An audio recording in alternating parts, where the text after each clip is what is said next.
Now, looking at this collateral problem, I know you follow Alhambra. What is this telling us? This is Jeff Snyder. So a lot of people are wondering why the price of gold would go down or fluctuate in a time of crisis when you'd think that because of It's the the fear fear, asset, right? fear Yeah. asset, you got it.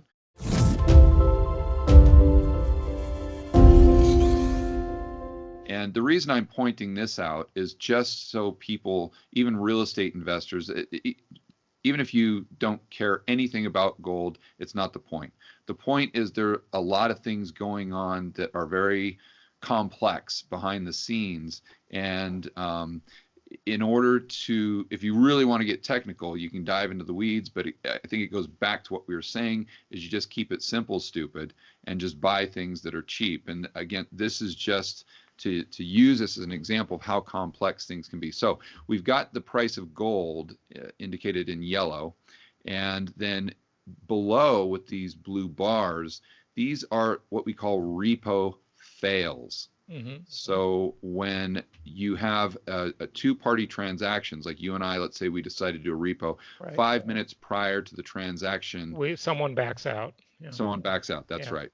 Right. And so why would they do that? Well, maybe I find out that the collateral that you're giving me, that 3 month T-bill, maybe I find out you don't own it.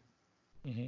And I'm like, whoa, whoa, whoa, no, no, no. Or Yeah. maybe I find out that I look at your balance sheet, I say, holy cow, going back to 2008, look at how many of these mortgage-backed securities Jason has on his balance sheet. No, no, Hmm. no, no, no. I don't want to give him money. There's too Hmm. much counterparty risk there. Right. So that's an example of potentially why there'd be a repo fail. So we've got Bear Stearns. So the gold is going up, up, up, up, up because the fear is going up, up, up. But Right. when we get to Bear Stearns, now all of a sudden we have all these collateral issues in the repo market.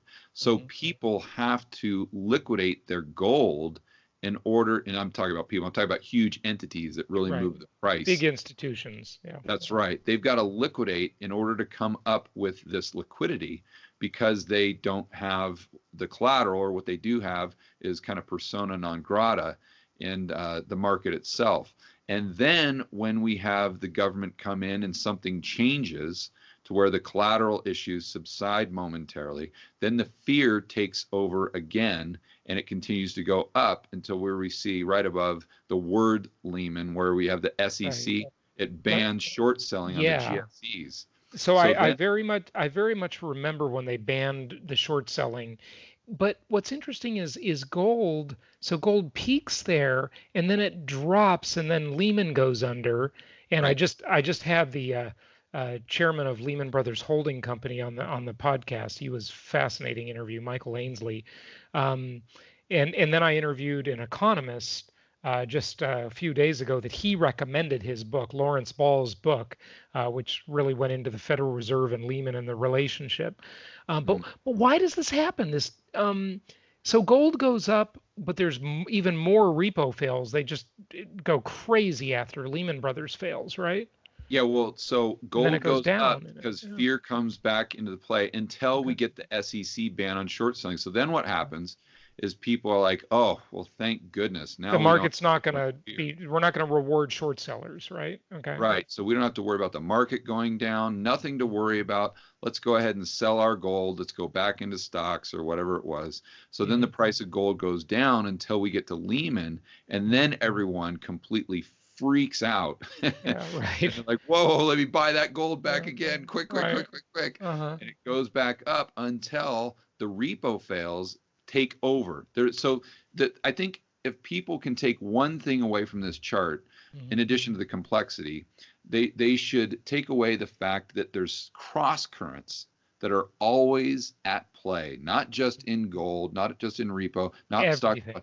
Everything. everything, Yes. Yeah. everything. So Yeah. it's not about this binary way to, is it just going up or down? Well, Yeah. tell me about the cross currents. And Yeah. this is a great example. The three cross currents that you had here: fear, liquidity, and collateral.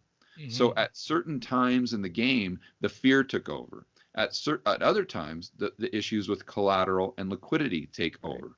And you can see that demonstrated perfectly in this chart. So then gold comes crashing down. Then all of a sudden they get the collateral issues, let's call it under control. They didn't solve anything. They just got them under control. And then they start quantitative easing right at the bottom of this red arrow.